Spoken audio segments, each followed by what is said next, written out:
आपको अंदाजा नहीं है कि जिस तरह से इसराइल गजा पर जुल्म कर रहा है, जिस तरह से ईरान और इसराइल में जंग चल रहा है, जिस तरह से अमेरिका तमाम अंतर्राष्ट्रीय कानूनों की धज्जियां उड़ाकर ईरान पर प्रहार करता है, इस पर भारत की खामोशी भारत को कितना नुकसान पहुंचा रही है। क्योंकि विदेश नीति के नाम पर हमारे पास एक नाकारा विदेश मंत्री जिसका नाम एस जयशंकर है, इन पर लेजर आई मीम्स तो बनते हैं, मगर जहां तक विदेश नीति की बारीकियों की बात है, इनकी सोच की वजह से लगातार भारत को नुकसान पहुंच रहा है। मगर आज मैं आपके सामने एक सवाल रखना चाहता हूं। जब गजा में 60,000 लोगों को मार दिया गया, भारत की तरफ से आवाज नहीं आई।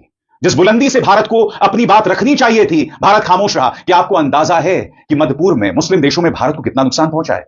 दोस्तों, ईरान के ऊपर अमेरिका ने हमला कर दिया है। हाँ दोस्तों, अभी मैं आपको जो अपडेट देने जा रहा हूँ ईरान और इजराइल की जंग के बारे में, उसको गौर से सुनना। और इसके साथ साथ मैं आपको आगे बेहद शानदार और एक ऐसा वीडियो दिखाऊंगा जिसको देखने के बाद आपको ईरान और इजराइल की जंग के बारे में सारी हकीकत सच्चाई के साथ पता चलेगी। आपको तो अच्छे से पता है ईरान और इजराइल के बीच जंग चल रही है और बीच में कूद पड़ा है अमेरिका। अमेरिका ने ईरान के ऊपर कल रात बहुत बड़ा हमला किया है। बहुत बड़ा नुकसान हो चुका है ईरान को, और ईरान ने भी कह दिया है इसकी शुरुआत अमेरिका ने की थी और इसको हम ख़त्म करेंगे। जी हाँ दोस्तों, इसका बहुत करारा जवाब ईरान ने देने को कहा है। बहुत जल्द इस पर कार्रवाई करेगा ईरान। जी हाँ दोस्तों, अभी मैं आपको जो वीडियो दिखाऊंगा उस वीडियो में आपको सारी डिटेल इस जंग के बारे में पता चलेगी और ईरान अब क्या करेगा आगे, इसराइल के ऊपर हमला करेगा या अमेरिका के ऊपर। इस वीडियो को देखने के बाद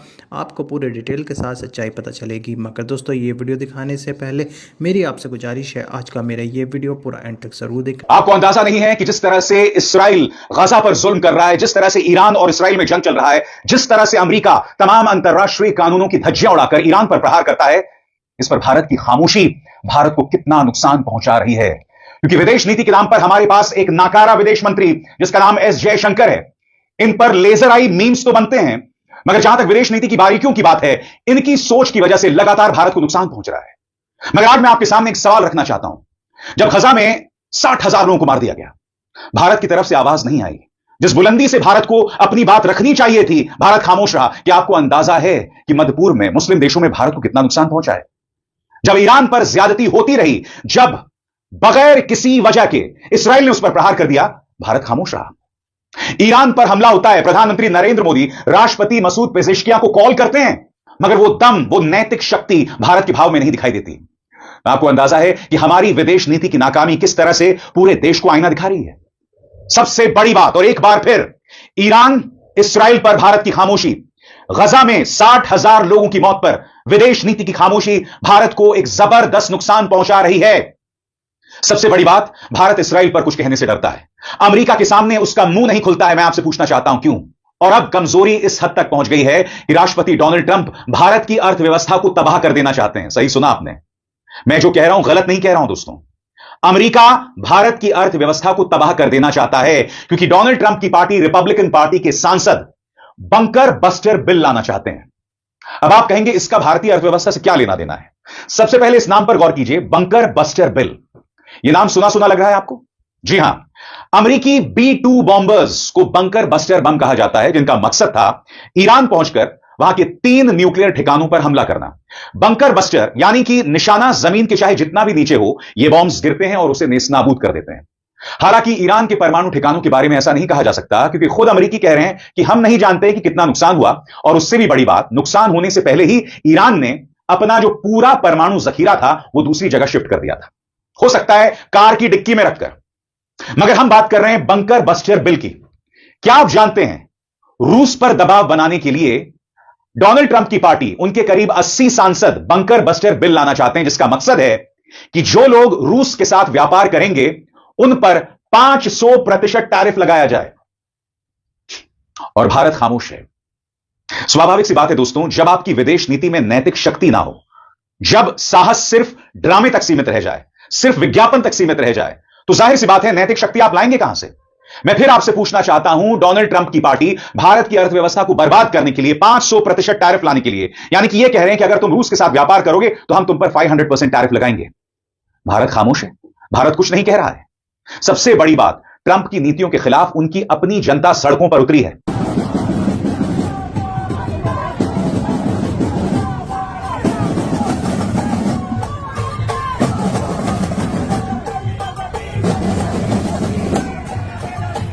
कई देश इस वक्त उसका विरोध कर रहे हैं।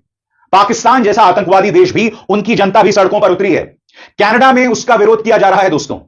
मगर अगर कोई भारत के अंदर गजा और ईरान के पक्ष में उतरेगा तो मैं दावे के साथ कह सकता हूं, उनके खिलाफ आतंकवाद की धाराएं लगा दी जाएंगी।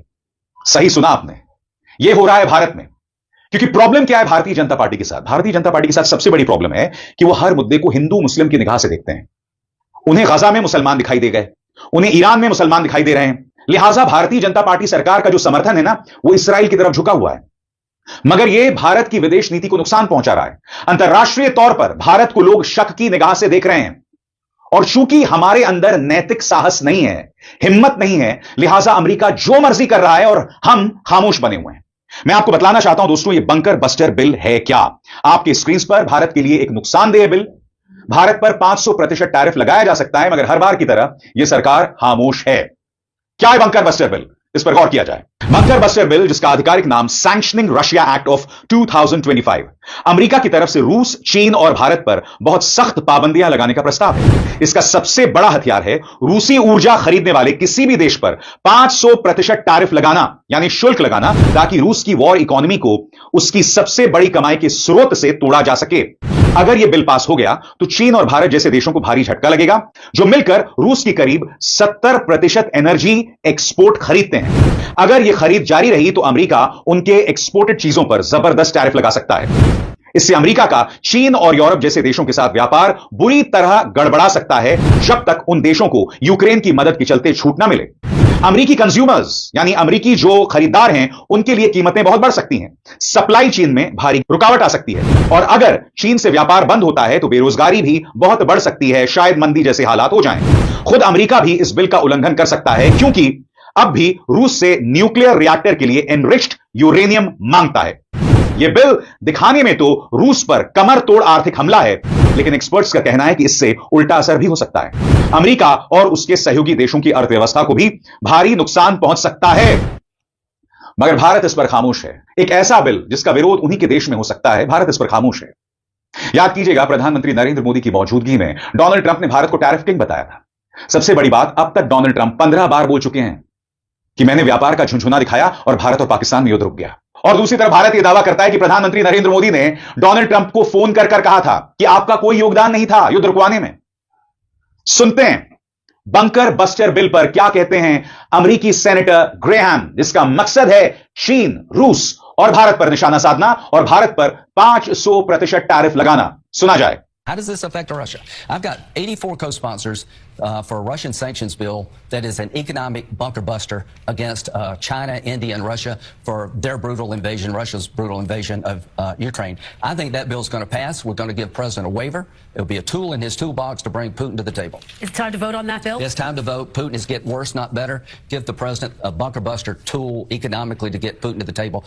Putin is more aggressive, not less. It's time to change tactics when it comes to Putin. All right. Bharat की खामोशी क्यों बनी हुई आपको समझना पड़ेगा। जैसे मैंने कहा, जब आपकी विदेश नीति में नैतिक शक्ति ना हो, जब आप अपने फैसले सिर्फ अपनी कंजर्वेटिव यानी अपनी सक्रिय राजनीति के चलते करते रहें, अपनी छुटभैया राजनीति के तहत करते रहें, तो देश को इसका फायदा कहां होगा। अब भारतीय जनता पार्टी को क्या लगता है कि हम ईरान के पक्ष में खुलकर इसलिए नहीं खड़े होंगे क्योंकि ईरान एक शिया बाहुल देश है, एक मुस्लिम शिया देश है।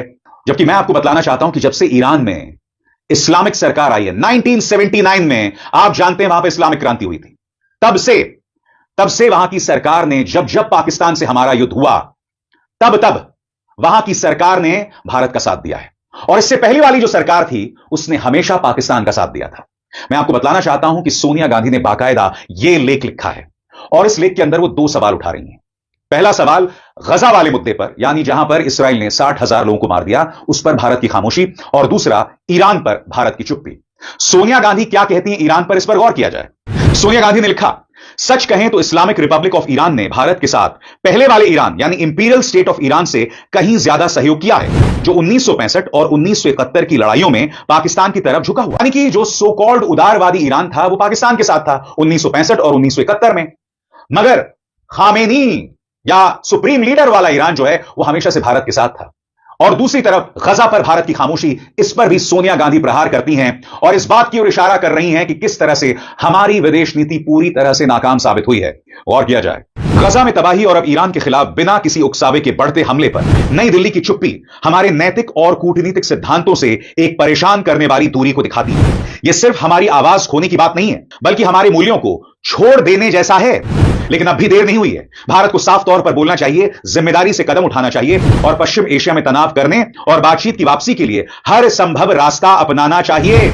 मगर भारत ऐसा कुछ नहीं कर रहा है। मैं आपको याद दिलाना चाहूंगा दोस्तों कि जैसे ईरान पर हमला होता है, प्रधानमंत्री नरेंद्र मोदी राष्ट्रपति मसूद पेजेश्कियान से बात करते हैं और यह लंबे अरसे बाद ईरान पर भारत ने कुछ कहा था।